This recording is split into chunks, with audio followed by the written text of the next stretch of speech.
Boa tarde a todos. Eu organizo o projeto Escribas dentro do grupo Braulio Goffman e eu gostaria de apresentar hoje a historiadora Elaine Ventura. Elaine vai falar do trabalho dela de doutorado, a relação entre museu, patrimônio negro, a partir da obra de alguns dos folcloristas mais importantes da realidade brasileira. Elaine, eu gostaria que você falasse um pouco da sua trajetória, bem rapidamente, e depois falasse do seu projeto de doutorado, o que você fez. Tá. Bem, boa tarde a todos.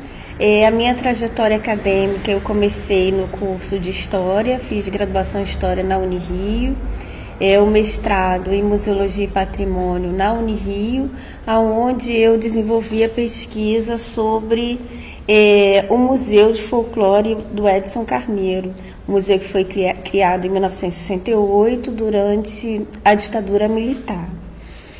Bem, na pesquisa do mestrado, eu analisei as práticas educativas da instituição durante o regime e concluí a pesquisa a partir desse olhar de um modo específico. E com interesse em dar prosseguimento ao campo da museologia e investigando, as perspectivas de folclore que, na verdade, guardam, uma concepção de nacionalidade, eu, então, voltei ao arquivo e comecei a lançar novas perguntas sobre a criação do museu, sobre os usos sociais que se fazia dos objetos, as propostas expositivas no contexto ditatorial. Foi nesse momento em que eu revisitei o arquivo que eu me deparei com uma documentação que falava sobre uma exposição que o museu realizou em 1972 sobre a religião de matriz africana. Então, assim, até esse momento não me passava pela cabeça que um museu poderia se dedicar a um trabalho expositivo que pudesse tratar da temática das religiões de matriz africana. Só que, ao ler o material, eu percebi que a fonte mostrava que, nesse contexto que a religião era integrada ao nacional pela via dos museus, o que houve naquele discurso foi uma concepção romântica da religião de matriz africana no nacional. Então, assim, e diante desse olhar, eu perguntei quais seriam as visões que foram construídas sobre a religião de matriz africana, e aí eu construí o projeto de pesquisa que me levou ao doutorado em História na Universidade Federal Rural do Rio de Janeiro. Tá, eu queria que você falasse um pouco desse projeto do doutorado e o que você, nesse projeto, faz a ponte com a religiosidade afro.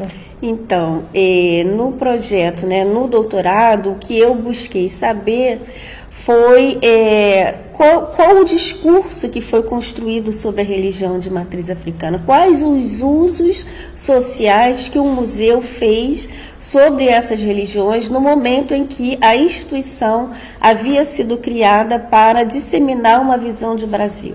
Qual foi o discurso? Então, assim, para responder essa questão, eu analisei 2 lugares de produção intelectual que foi criado pela campanha de defesa do folclore brasileiro, que foi a Revista Brasileira de Folclore, que teve uma circulação de 15 anos, e 2 exposições sobre as religiões de matriz africana, a exposição Cultos Afro-Brasileiros e a exposição Religiosidade Popular. Então, como tanto o museu quanto a revista, elas estavam a serviço da construção de uma ideia de Brasil, e nessa concepção houve um lugar para a religião de matriz africana. Então, a problemática que eu levantei, e aí considerando um pouco os debates antropológicos, principalmente, uma análise que vai fazer uma reflexão sobre a integração dos símbolos étnicos em símbolos nacionais.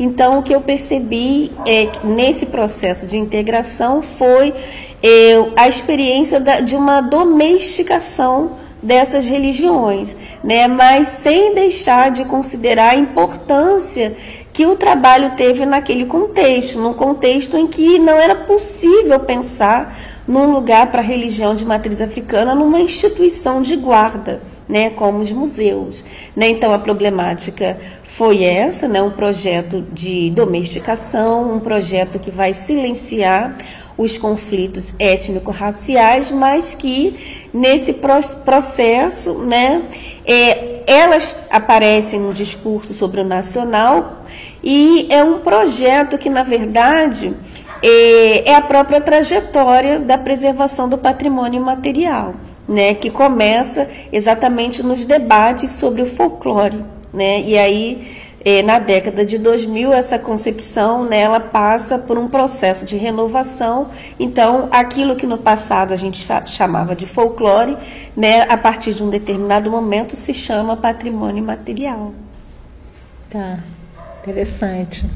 E dentro o material que você analisou, quais os autores que você mais utilizou para fazer essa análise?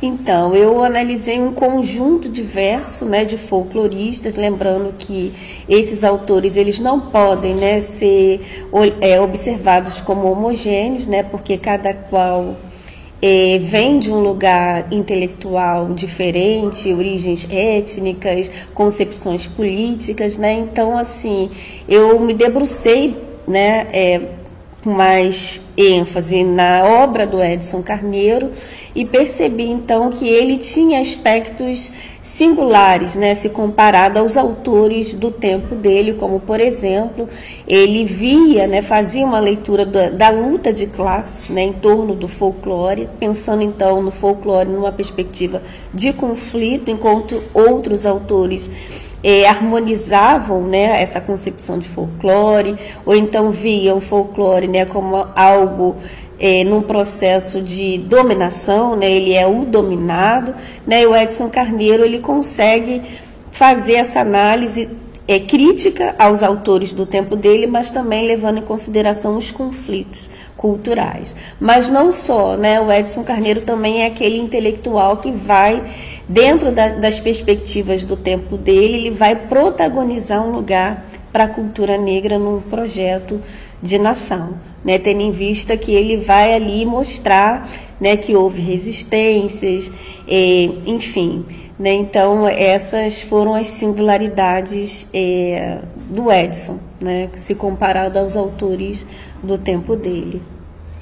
Tá, uma questão que você fala, que me interessa, que eu acho que é interessante, é a questão da ditadura militar. Uhum. Você pode falar um pouquinho mais sobre isso? O que você achou no material que você investigou? Sim, assim, o que eu posso falar é algo que a historiadora Paulina Alberto também investiga na tese dela, que foi sobre o investimento que se fez num olhar sobre a construção de uma concepção de Brasil, né? Ou seja, um Brasil mestiço, né? Quer dizer, segundo ela, né, nesse contexto de autoritarismo, o Estado ele vai investir fortemente numa ideia de que o Brasil era mestiço.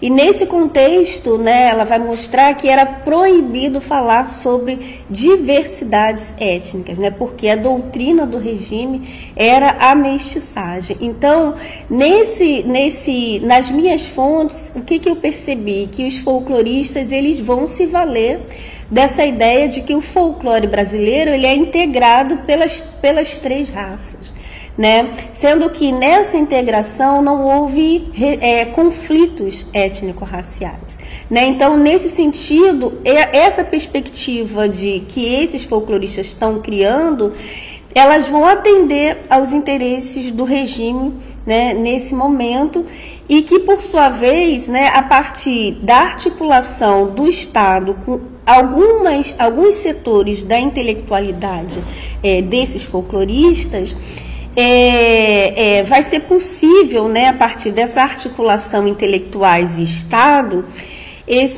o Estado proporcionar a criação de museus de folclore em vários estados da nossa federação. Foi isso que foi o elemento de maior destaque, né, assim, na tese, porque foi um projeto, né, o Estado investiu na construção dessa concepção de Brasil, né? Então vai ser criado o Museu de Olímpia em São Paulo, o Museu do Homem do Nordeste, né? Vai ser criado o Museu de Folclore em Niterói, né? O Museu do Homem Sergipano, né? Que foi criado em 1979, ou seja, uma grande rede de museus de folclore que estavam a serviço, né, dos interesses do Estado nesse momento, mas não só, né, assim, ampliando um pouco o meu olhar em termos da pesquisa e jogando, né, para o campo da educação. O que eu percebi também, principalmente na pesquisa do mestrado, foi que, nesse contexto, em 1976, o ensino do folclore passa a se tornar obrigatório nas escolas primárias e nos cursos normais, nos cursos de música, né? Inclusive até hoje, né, os cursos de música têm a disciplina de folclore, né? Então, o que está por trás disso é exatamente mais um mecanismo, né, de disseminação dessa concepção de Brasil, né? Então, a disciplina se torna obrigatória, os folcloristas vão levar a temática da religião para o campo escolar, né? Inclusive, numa das minhas fontes, eu percebi que houve um concurso, né, para os estudantes das escolas normais, e os vencedores seriam aqueles que falariam da temática da religião de matriz africana, mas também indígena. Quer dizer, então, mais uma vez, né, considerando a importância do trabalho que eles fizeram naquele contexto, pelo fato de trazer, né, a temática religiosa para o campo da educação e da cultura, né, via museus de folclore. Tá, e dentro do material que você trabalhou, tanto no mestrado quanto no doutorado, que outros caminhos você pode expandir, ou que você pensa em expandir relacionado às religiões de matrizes africanas? Porque tem processos que ocorrem ao mesmo tempo, né, do que você está falando. Por exemplo, a década de 60 foi uma década de saída da religião do Brasil para o Mercosul. Né? Você tem uma expansão religiosa muito grande nesse período. Tem outras coisas acontecendo também nesse campo afro. Enfim, como é que você pensa em expandir essas ideias? Como eu falei, né, o Estado ele faz esse investimento, né, de disseminação de uma concepção de Brasil via as religiões de matriz africana. Então, nesse contexto, né, que você me pergunta acerca da expansão, o que eu observei hoje é que, a partir de um artigo, né, que está publicado, foi que o Estado brasileiro, por exemplo, estabeleceu uma forte relação com o continente africano, né? Ele vai participar, né, de um grande evento na África, né, e inclusive levando folcloristas, levando mães de santo, né, para que eles pudessem ir naquele contexto ali de conflito civil, de lutas por independência, né?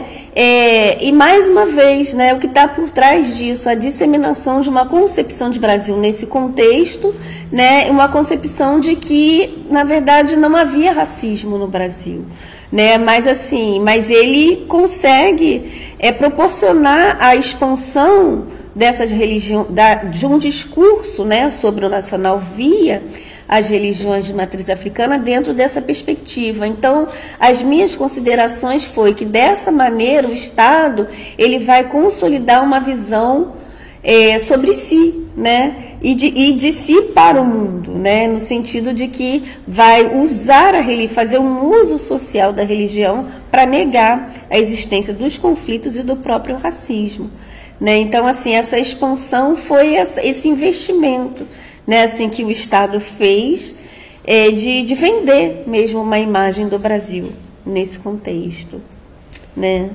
Tá, e na circulação desses intelectuais em África, quais os nomes que você chamaria atenção dentro do material que você analisou? Eu chamaria atenção principalmente para a obra do Renato Almeida, né, que era um diplomata, foi um advogado, né, um folclorista de destaque, e que ele, após a saída do Edson Carneiro da campanha, ele vai assumir, né, a direção da campanha, e não só assumir a campanha, mas ele também vai assumir o seu compromisso com o Estado autoritário, né, porque o Edson Carneiro ele sai justamente por ser marxista, né?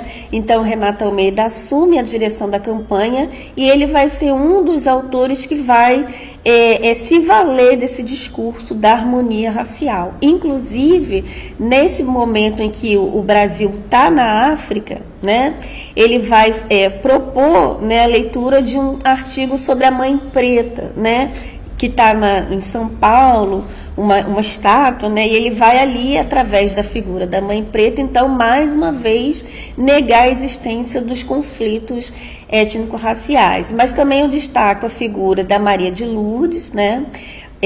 Borges Ribeiro, que foi uma folclorista, uma professora do ensino primário, que também teve uma participação de destaque nesse evento que o Brasil foi participar, né, no continente africano.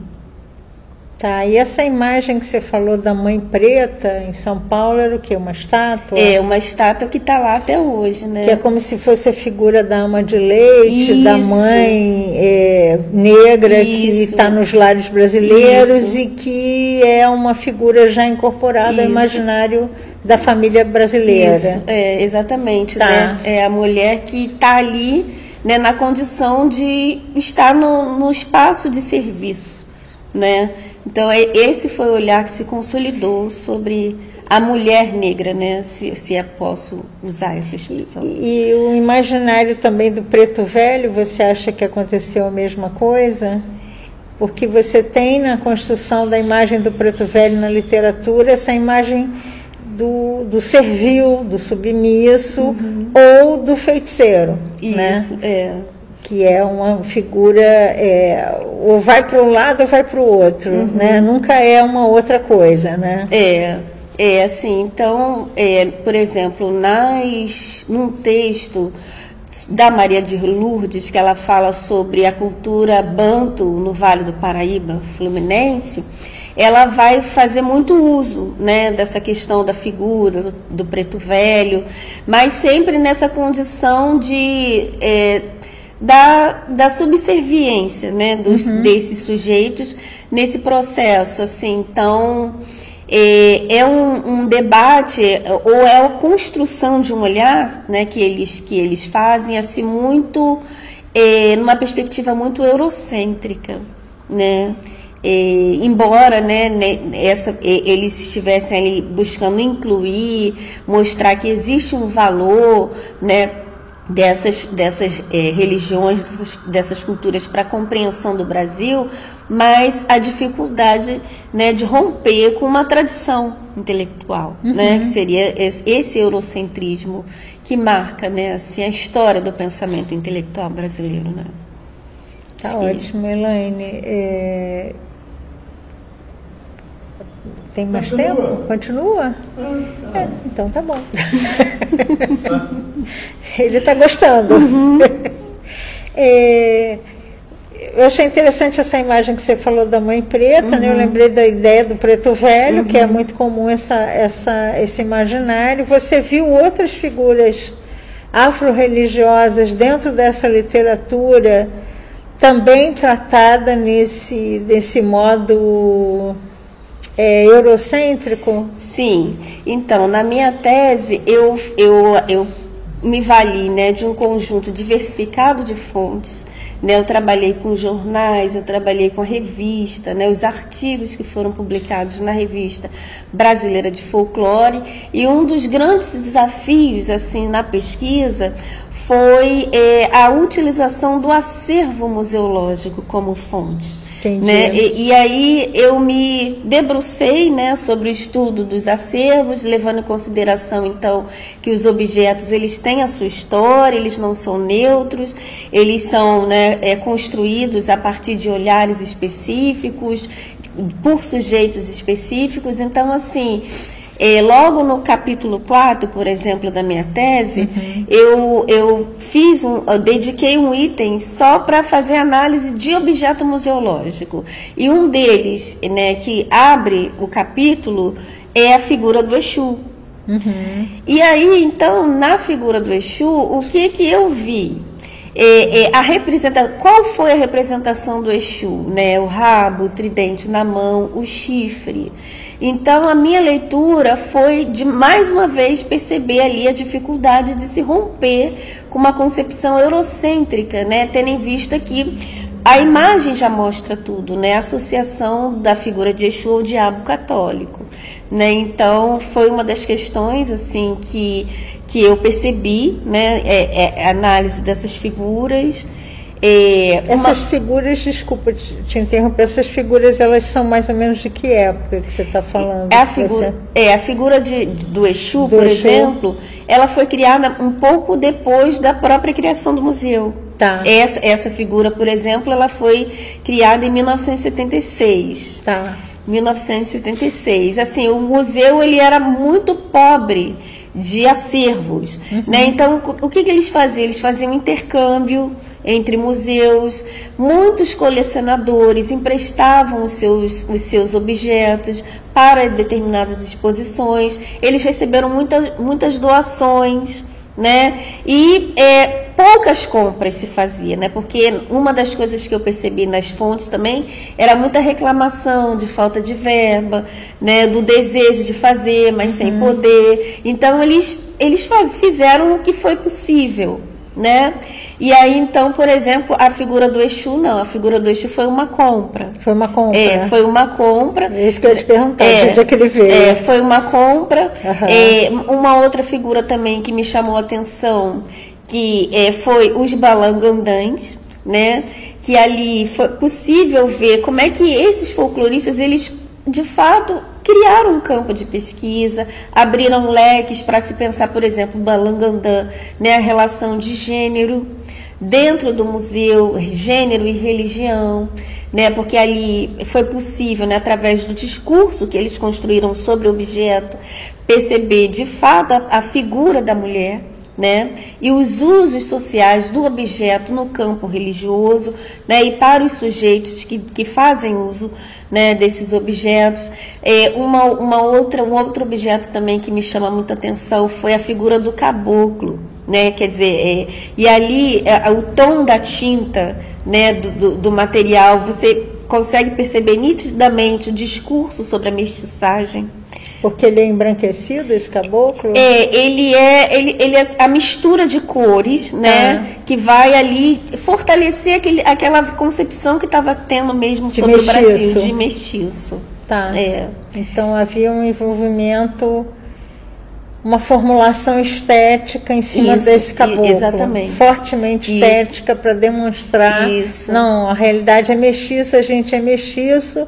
Olha aqui essa materialidade para comprovar essa ideia do Estado. Exatamente, como que uma coisa ia se ligando com a outra, né? O projeto do Estado, as perspectivas museológicas, né? Os escritos na revista, né? Enfim, então eu acho que é isso. Assim, uma das questões também, levando um pouco, né, pensando os escritos, né? Assim, a revista, ela tinha uma função pedagógica, circulava, né, em âmbito nacional, nos espaços escolares. Então, um dos textos, assim, que eu analisei logo de início se chamava O Folclore Mágico. Esse texto, Folclore Mágico, ele foi escrito pelo Joaquim Ribeiro, que era filho do João Ribeiro, que também foi um grande folclorista brasileiro. Então, eu fiquei muito interessada em saber o que era esse folclore mágico.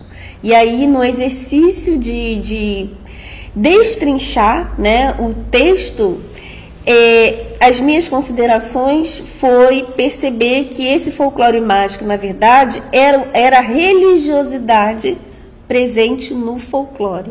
Porque é uma coisa que me chama a atenção, né, eles não conseguiram separar. Não. Né? Assim, havia uma religiosidade no folclore. Só né? afro. Como o próprio Edson Carneiro também vai falar isso, né? O folclore, o maracatu, religiosidade, a capoeira, religiosidade, né? O jongo, religiosidade. Então, eles trazem isso, né? Isso é representação da cultura negra, que eles chamavam de folclore na época. Então, não havia essa separação, né? É porque você traz essa visão. Se você tem as outras religiões que trazem uma visão racionalizada e cristianizada, logo o outro, ele é considerado mágico. Isso. Irracional, incivilizado, bárbaro. Então, se você opõe essa mentalidade cristã a uma formação que você busca o nacional pelo bárbaro, o que é bárbaro, o que é primitivo? É o mágico. Uhum. Né? E aí a construção nacional vai por onde é o mágico, né? Sim. E aí você busca sempre o que é... o que é mais mágico, o que é mais popular. Então tem uma intencionalidade, né? Isso. Que é interessante aí, né? Então o outro, ele vai ser condenado a ser mágico, mesmo que esse mágico tenha uma racionalidade, um modo de ser e tal, isso não vai aparecer, porque ele precisa ser totalmente mágico para fazer uma construção nacional. Sim. Muito sim. interessante.